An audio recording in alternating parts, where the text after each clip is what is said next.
सुका पाटील 35 भाकरी खात होता.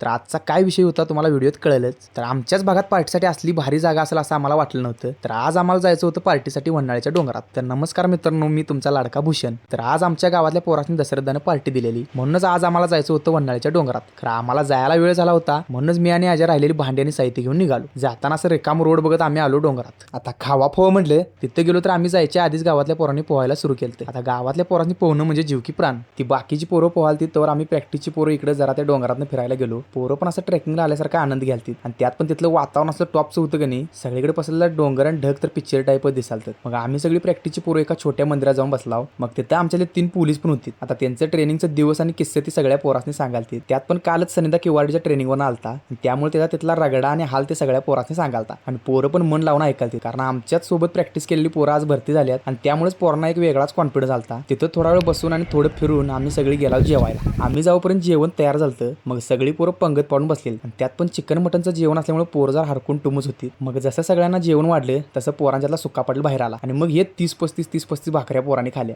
मोठा राखीस. जेवण पण एकदम टॉप झाल्यामुळे पोरं सगळी खुश झालती. आता तुम्ही पण कधी येताय बघा या खतरनाक स्पॉटला.